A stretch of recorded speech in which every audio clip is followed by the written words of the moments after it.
Hiya, Barbie. Hi, Ken. You want to go do a podcast? Sure. Jump in. Ladies and gentlemen, fillies and genticles, dragons of all ages, and everyone else, welcome to Pondering Pony. I'm your host, John, and with me I have my co-host. You're strong, Jay. No, I'm not. You can fight, No, I can't. and you can co-host. I said I could podcast, not co-host. Oh, my friends are just gonna love you. No, they won't. Pony feathers. They'll be dancing on clouds. Anyway. This is a podcast about toy media franchises, 2000s nostalgia, and whatever else we want to talk about. And this week we are talking about the first My Little Pony animated special, and our first of Generation 1, Rescue at Midnight Castle, or Escape from Midnight Castle, or Firefly's Adventure, or just My Little Pony. This one has a lot of names. It's been Yeah. re-released a lot of times, so... Well, yeah, for context, this was first released April 14, 1984. Has a whole lot of credited directors here. Jerry Chiniquy I've just listed like a couple of these people's credits. All of these people have long history in animation with a lot of credits. But these are just some of their directorial credits. So he worked on The Inspector and The Pink Panther, some of those animated shorts. Milton Gray, who did a lot of Simpsons episodes, Tom Ray, who worked on the Transformers and Fraggle Rock, Nelson Shin, who did Arthur and also episodes of The Simpsons, and John Gibbs as the supervising director, and he did episodes of Dungeons and Dragons and G.I. Joe. Yeah, it's written by George Arthur Bloom, who got his start, from what I can tell from IMDb, on the Dean Martin Show, but then has worked quite a bit since then. Wrote for The Magic School Bus, Mickey Mouse Clubhouse, a whole lot of credits. Yeah, we're going to be these hearing a people. lot of this name for upcoming stuff as well. Okay, yeah. Yeah, and we have animation by Sunbrow Productions, Marvel Productions, and Toei Animation, with music by Johnny Douglas, who also worked on a lot of similar projects here, did the music for the 80s Spider-Man animated show, as well as the Dungeons and Dragons animated show and the Transformers. And then we have a theme song by Ford Kinder and Spencer Michelin. Yeah. A lot of names just for this one special. I guess like history of the special, it just came out in 1984 to sell the toy line. It's one of 3 attempts of, I guess, an animated thing, because it wasn't until the third time around where they actually started the show. So Okay. maybe they were just doing specials, and then maybe they decided, oh, let's do a show. I don't know. It's the 80s. Some like details is lost to time, I guess. But from what we could tell, that's how things went. Yep. As the story goes, the ponies are under attack from Scorpan and his army of dragons, or Stratodons, who show up and kidnap 2 ponies. And so Firefly goes out to help and comes across Megan, a human girl, who she convinces to come back with her. More like kidnaps. And Scorpan shows up again and kidnaps another set of ponies, and he brings them back to their titular Midnight Castle, where the villain Tyrek plans to use the Rainbow of Darkness to turn them into evil steeds to pull his chariot of darkness as he brings about an eternal night. Sounds familiar. And Megan and the other ponies set out to the Midnight Castle, stopping along the way to meet the Moochik, a magical wizard who gives them a little piece of Rainbow of Light magic stuff. And with the help of the sea ponies, the ponies infiltrate the Midnight Castle. Call upon the sea ponies. But one of them is captured and turned into the final steed for Tyrek's chariot.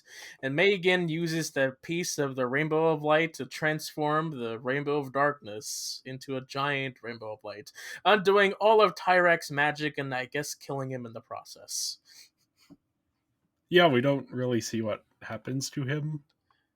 everything else turns back to normal, and I guess he just gets disintegrated into the rainbow.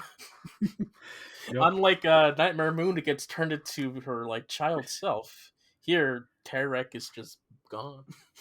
Yep. Yeah, it was interesting the similarities between this and what we've seen in Gen 4. Just the very overarching ideas of, this magical world, these ponies with different various magical powers, and then the villain sort of trying to bring about this eternal night. This one definitely has an edge to it that the Gen 4 stuff, at least so far, hasn't had. Um, feel very similar to other 80s cartoons that I've seen like this, where there's a little bit less concern for what is going to not scare kids. It's a little darker, this one. It's got Yeah. that dark 80s fantasy. It's written Yeah, down there here like the last unicorn or the black cauldron. yeah, The it weird. has a lot of similarities to that kind of era of fantasy. I mean, and that's, I think the Black Cauldron, like the books were quite a bit before this. Say The Last Unicorn was also a book before. But yeah, it has that sort of tone to it, though definitely for a slightly younger audience than those things were. Um Hmm.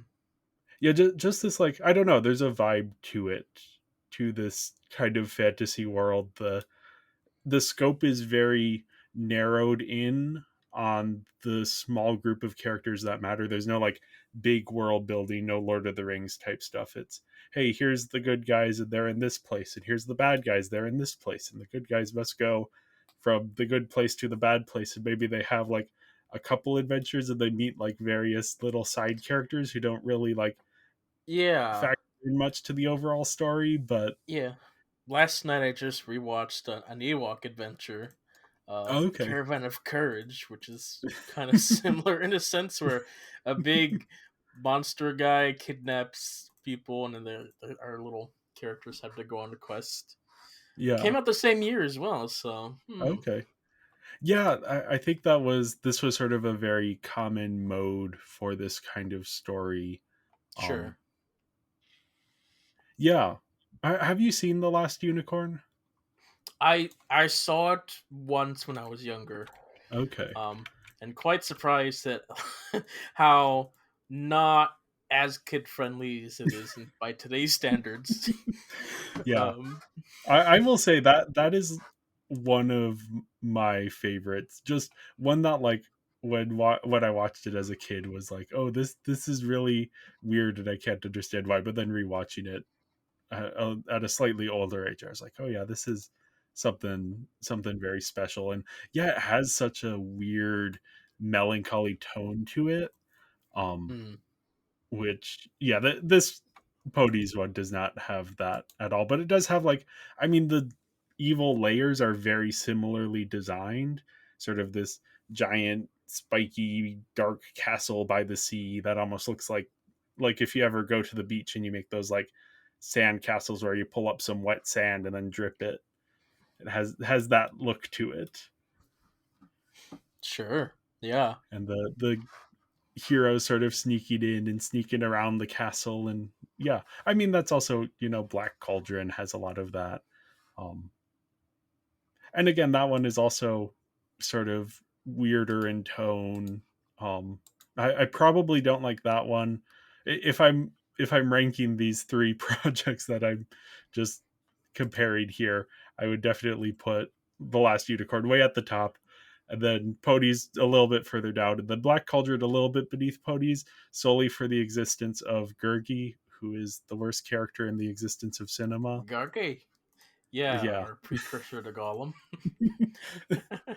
Yeah, I think he's a post cursor to Gollum. I mean, so like, yeah, but Gollum, the way he's presented in media, I mean, Okay. not yeah, yeah. Yeah. What? Yeah, you know what I mean. I don't mean literature wise.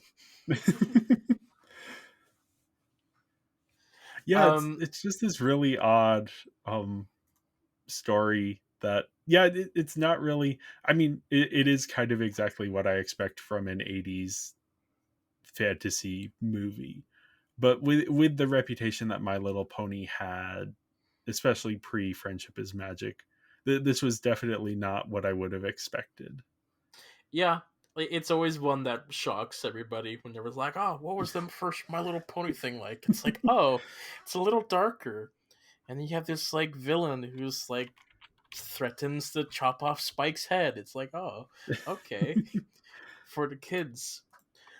This was the My Little Pony that Lauren Faust grew up with. This is what Okay. she referenced a lot when developing her version of the show. Um, you can see this the most with how she sets up her group of main six, or in the original like show Bible, or even before that, like it was going to be like a main five, and Yeah. each of those characters were based off of an older G1 character. Um, like here, like Twilight. Here we have a Twilight in this special. Yes. So of course that's Twilight, and in this Twilight teleports, and of course you have Applejack, who likes apples. That's the same. And then we get into the difference where here Firefly is the precursor to Rainbow Dash. Yeah. Um, and the reason why they changed names is because Hasbro lost the copyright names for like almost all of the Generation 1 characters outside of a few. So Oh. Firefly, they couldn't keep the character, so they turned that into Rainbow Dash. Um, Same thing with like the Fluttershy and Pinkie Pie character types. We've not seen their prototypes just yet. They'll be coming in a later special. So Yeah. yeah, yeah. If you compare like the histories of like how our main six is formed, like you can definitely tell that Firefly was the Rainbow prototype, and the other ponies were the other ponies. So Yeah, I was definitely noticing similarities, definitely showing up there. But yeah, I don't know. This is an interesting one. mm, We have different like powers and personalities for these ponies. Like Twilight can teleport; that's her big thing. Um, Applejack is clumsy, I guess. she's a silly pony. Yeah, has to There's a be whole rescued there's a whole by the. song about that. I sent you that. I don't know if you Yeah, you listened sent to me it. the song about her being a clumsy, silly pony, has to be rescued by the sea ponies. I just love that Come song. the sea ponies. Yeah, I mean that was a big meme. Like everything's a big meme, but the sea ponies, man, they're weird, but they're really fun. I don't know. After watching this so many times, it's like I don't find things as weird as I used to when I first watched it. Because like the sea ponies were like, oh my gosh, they look super weird. Now it's like, yeah, sea ponies. I feel like I've been doing this podcast for long enough that it takes a little bit more than that to surprise me. I mean, We yeah. Also, it's like we're, we're kind of doing this in a weird order where we're Yeah, only like a handful of episodes into Generation 4.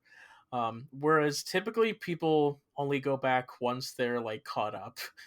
yeah. Um, but we're doing a bit of a different route and there's pony journey, so you get to experience everything without any bias. So that's pretty neat. Well, I wouldn't say without bias, but yes, yes.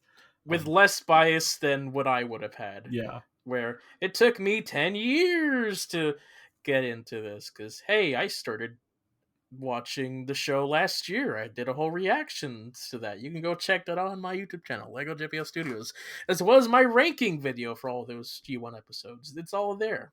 Anyway, Yeah, yeah. This is it is definitely still odd, but yeah, I feel like I don't know. I think the weirdest thing that we have seen thus far in this series is when the regular cows show up in Friendship is Magic. I'm still figuring that one out. yeah, you're not going to get any answers to that, my friend, but No, another interesting thing here is we have an actual human character here. We have human Megan, not Megan. M3 Gan. This isn't mentioning Megan here. This is Pondering Pony. Yes. Yes. Megan are human. Yeah, that is like another weird element where it's like, oh, humans and My Little Pony. That's a G1 specific thing. That, Okay. hey, like there's a live action My Little Pony movie coming out apparently at some Yeah. point. We're all speculating the return of Megan. That's what I want to Okay. see. Yeah. So, It reminds me of in the Transformers the movie when we have mm, the kid character, or like did you ever watch any of the Care Bear movies? when I was very little, yeah. Okay. Cuz yeah, I don't remember much of those, but we had one of them and I remember that had human protagonists as well, which it makes sense. It makes a lot of sense for these toy franchises to have both the toy characters and then also a character who is can be an analog for the kids playing with the toys. Um, Yeah, I'd be curious if there is a logic to why that isn't the strategy anymore. yeah. I mean, I don't know. It depends on what it is. I think it's still the strategy for Transformers. They always seem to have Oh like a yeah, yeah, human counterpoint, but ponies kind of grew out of humans, and if they decided to do humans, they decided to do like a separate toy line for that, which we'll talk about that later. okay, yeah, Um, but off the top of my head, I can't recall because I guess other toy lines are just normal humans or designed humans, like Strawberry yeah, Shortcake. They're human, I guess. I don't know.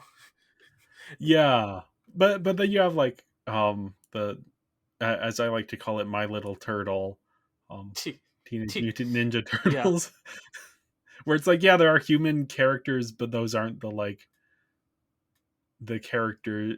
Those characters are less central than the turtle I mean, characters. okay, well, okay, that's like the Turtles were a comic book series more than they were a Yeah, toy series to begin with, so there's a little bit of a difference there. But yeah, it's the same concept of like you have your weird things that are toyetic, and then you have your normal humans that are kind of the audience surrogate of reacting to the world. Um, and that's a lot of Megan's purpose in this episode was yeah, reacting to the world, and that is my favorite part of this. Just her existential crisis, the way she looks and reacts to everything, just it's so funny. yeah. um, She's put in this really weird position of, because she is sort of the audience analog. She her first moment, she's like, "Oh, but I can't do this and I can't do that," and then there's a song about it, and then finally at the end of the song, she's like, "But what if I can?" And that's the end of that debate. Um, yeah, and then and yeah, then she just kind immediately of goes along. after that, dragons show up, Yeah, and swoop in she and pick her up and drop her, and yeah, yeah she has to go and save Applejack, and then the sea ponies. It's like she got way more than she got yeah, way more than she bargained for. But it's I don't know. It's my favorite thing to revisit. Uh, yeah. She is definitely in an odd position throughout this. We also Spike here carries mm, over through to Generation 4. yeah, Who, yeah, he is the one character who isn't transformed back into quote unquote normal at the end, because apparently he has always been a baby dragon. yeah. And I don't really know what his role is. Is he a pet to Tyrek or Scorpion? Yeah. Spike is in a weird place in the pony universe. And I think part of it is just that because the one My Little Pony thing I had seen before, like as a kid, had him in it, that I haven't really thought much about him. But he's like the one baby dragon in this toy line of ponies. Yeah, he kind of has to like tag along and stick with the ponies because he's got nothing else. He's got nowhere Yeah. else to go. But like even just from like a world narrative design thing, it's very odd that Spike exists as a character.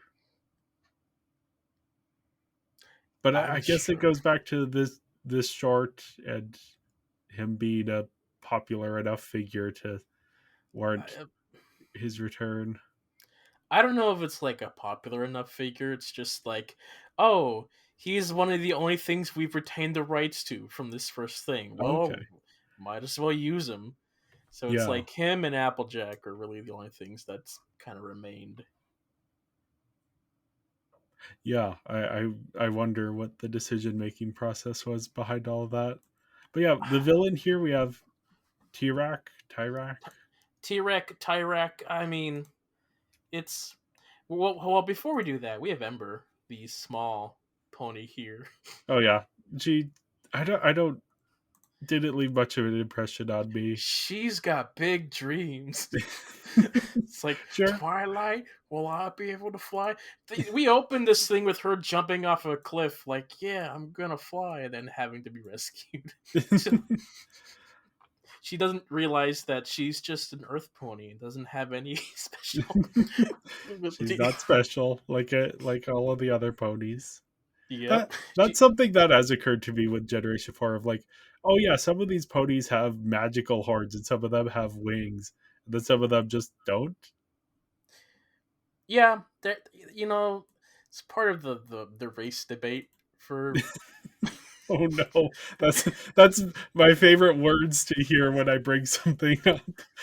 Oh yeah, that's part of the race debate. Yep. Yep, I know what it sounds like. Yep, there was a huge pony race debate where it's like, who's the Oh boy. superior species? Um, but anyway, doesn't matter. We all agree Yep. that the Earth ponies got it rough because like they have to do everything with their mouth and hoof, Yeah. whereas the others they have either magic or they have like arms with their wings. So Yeah. yeah, yeah. Tyrak though, he's a Yeah. minotaur, I guess, or something.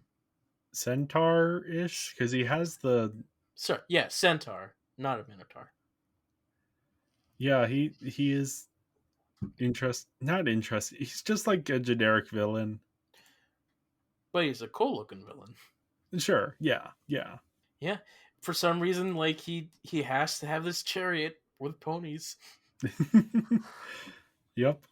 I do like the transformation of the evil ponies. I Hmm. thought that was neat. Yeah. But yeah, He threatens to kill Spike, which is a pretty dark thing for a no. kid show. He has the rainbow of darkness in a like a heart sack thing. Yeah. Yeah, when it was beating like a heart, I was like, "Oh, that's interesting." But we don't really get any sense for what these magical objects No, are. T-Rex is just like, I guess to use like modern slang, he's an aura former. Where Oh no. Oh no. he just sits in the shadow, says these like cool things in a deep voice, and I guess doesn't. Yeah, yeah. And Anyway, sure. I'm hip, Um, hip for the. you're hipper than I am apparently. I'm just like I can't deal with that. I I know, graduated college and now I'm done. I know. I'm done too. I hate that term, but it makes sense. I have no other way to describe it, but yeah. Scorpan. He's the Scorpan. one who is like initially the first evil guy who we see, but then he like I He's don't understand his arc or he's the why. grunt man. Yeah. He it just seems very random. It Like is a little rushed. Yeah. yeah, I don't know. It feels like he is a different character in the second half than in the first half. Hmm. In the first half, he just warns Megan, "Hey, stay out of their business here." I And in guess the yeah, sec, he did rescue her, so hmm that's true. but besides that, I he I don't know. He could have like betrayed T-Rex at any point, I don't know Yeah. why he at that point decided to do it. Hey, if they spend more time with it, we would have had more time with it. Yeah. Yeah, Yeah. and he's actually a prince who Yeah. sounds like Schwarzenegger for some reason. I mean, why not? Why not? That's And then, just yeah, a last weird. That's just a weird detail where everybody transforms. It's like, oh, he's really a prince. yeah. Yeah, I was a little bit confused by that. But yeah, we also have Muchik who is fulfilling the what's the name of the guy from Barbie of Swan Lake? The Book of Forest Lore. That Yeah, guy. yeah, that That, guy. the The one. like magical guy in all of these fantasy things that the characters come across it is like, oh well, I have the one object that can help you defeat the bad guys, but also I am a little bit eccentric. And I live in nature. Here, Muchik lives in the mushroom. And I guess, like, he's high on shrooms because he doesn't I remember mean, anything. he does not seem to be um yeah, he's definitely got a little batty, or maybe Yeah, always was. that's why he needs, like, his own, like, bunny to help him do stuff. Yeah, he was. I liked his little house, which I guess that's part of the visuals here. I like his little house. I like a lot of the backgrounds here. They're not super complex compared to other stuff coming out at around this time, but I mean, this This wasn't a was massive of its budget time. project. Yeah, yeah. And because it's of its time, like, everything's hand drawn and, like, you can really feel the imperfections or perfections, I guess. Yeah, yeah. I like the tactility of this era of animation. And yeah, you can kind of tell. I mean, a lot of animation at this time was outsourced to Japan, which is why I will argue that The Last Unicorn is a pre Ghibli movie in a lot of ways, Hmm. both thematically and stylistically. The unicorn has anime eyes. But yeah, there's less of that here, less of that sort of overt style, but you're still definitely getting that. Again, this fits very well in with that era of animation. It has that style, that tone. um yeah, I'd be curious to see someone try and make something like this today. Maybe more like The Last Unicorn than My Little Pony Rescue at Midnight Castle, or whatever it's called. um One of the ones, yeah. yeah. And here But our yeah, ponies are a little more horse-like than G4. yeah. Makes I sense. Yeah. Yep. And we do Which actually have like an actual does pony. lead to some animation, funny looking animation at sometimes. Yeah, Because there's one when animators drawing horses just like have weird frames at times, so it's funny. there was one where Firefly was going straight towards the camera, and I was like, oh, I could pull that out and gif it. I'm sure somebody has at some point, Probably. probably. There's a lot of fun screenshots. We're gonna see a lot of fun screenshots like down the way. I love Okay. it. It's so much fun. It's goofy, but I love goofy. Now that I'm older and not like an edgy teenager, I can appreciate the quality of some animation. Yep. Yeah, as for the performances, yeah, this is very much of the era. They are kind of, it feels like they are getting people to say the lines more than having like actual considered Yeah, performances. I mean, our top two billing people are Sandy Duncan and Tony Randall, who were the comedians of that time. I recognize Tony Randall from stuff. He's in The King of Comedy as like a Okay. cameo there. Yeah. Um, and I guess the others are like the quote unquote voice actors of the time. They all do their job of that time Yeah. period. Yeah, this was sort of an era when voice acting was very different than what it is today. So yeah, there's maybe a little bit of awkwardness to certain things, but that's, I mean, that is the style of the time, so I don't really, doesn't bother me. I guess I'll shout out Tammy Anderson as Megan. There Okay. you go, Tammy. Yeah. You Yeah, did a I good don't, job as Megan. yeah. I can't say I Victor recognize any of these Caroli. people. We saw him in the Transformers. Okay. Yeah, he was the narrator. Oh, neat. Neat, yeah.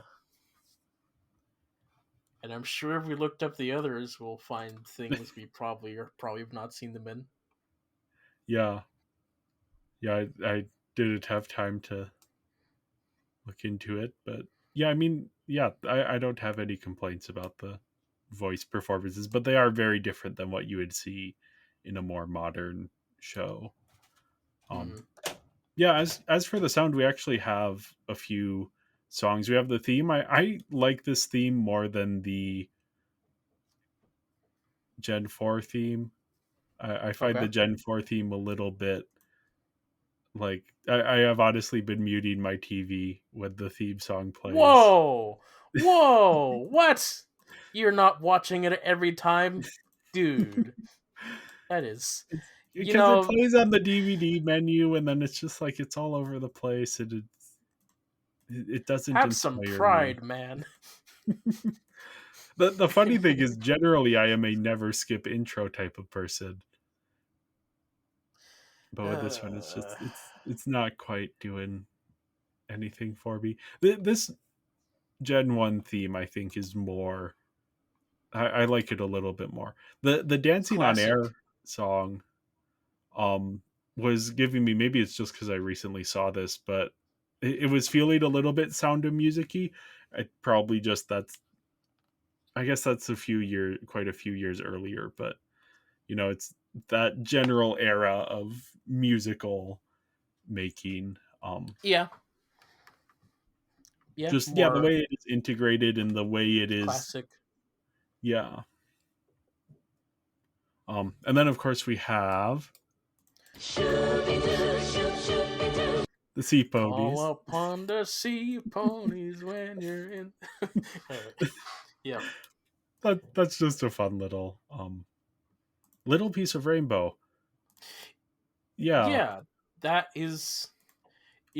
Interesting thing about that one is that when they re-released this one because they re-released the first two specials to fit the actual TV show, and Okay. those were like 10-minute each, and so they had to divide it into the two parts. And when they did that, they had to like cut out a middle section, and Okay. so they cut out the song "Little Piece of Rainbow" because they were only allowed to do one song per episode for that show. So Which what happens in the episode is like they show up to the mushroom, they go like Muchik, we need the rainbow. It's like, all right, cool, here you go, and cut out the rest of his scene. I mean, it is like, of the things to cut, this to me felt the most time filling of Yes. the various things. I guess the whole Sea Ponies side plot, but at least that kind of, yeah. Yeah. There's a lot of stuff in here you can cut out to get this down a few minutes. Yeah. But yeah, it's one that's like whenever I watched the re-release, I was like, oh, they completely cut out that segment. That's weird. We'll talk more about something like this next week, but next Okay. week there is a little more to discuss about that one, I think. Um, but yeah, that's our first special of Generation One and of ponies in general. Yeah. I Interesting like it. place to start. It Yeah. does, like, I can see how this was influential on Friendship is Magic. I can see the ties that are being drawn here, the interesting things going on. And yeah, it's always interesting when a new creator comes in to something that has existed for a while and has a take on it like that. Mm-hmm. But yeah, that, I mean, yeah, I don't know that I would recommend this to someone who isn't doing a podcast about My Little Pony or otherwise invested in the series. But yeah, I mean, it's not bad. But if you are watching My Little Pony, I'd be like, hey, check out the old stuff too if you have some time. It's Yeah. fun in its own way. Yeah, yeah. It's very informative on where things are coming from. Mm-hmm. Yeah. Anything else you want to say about this? I think I've said my piece. All right. In that case, thank you everyone for listening, and make sure to follow us on social media. We're Binging Barbie Podcast on Instagram and Tumblr, Binging Barbie in Blue Sky and Serialized, and Binging Barbie, a Barbie movie podcast on Letterboxd. And if you enjoyed this episode, make sure to leave a 5-star review and go to our Patreon at patreon.com/Binging Barbie Podcast. So we'll be back next week to continue Generation 4 with Season 1, Episodes 7 and 8. Yes. Which I may have already seen because I accidentally may have watched the wrong episodes for this podcast, but Who's a maybe, silly pony? You are. All right. Well, shooby-doo. Bye. Shooby-doo, shoop, shooby-doo.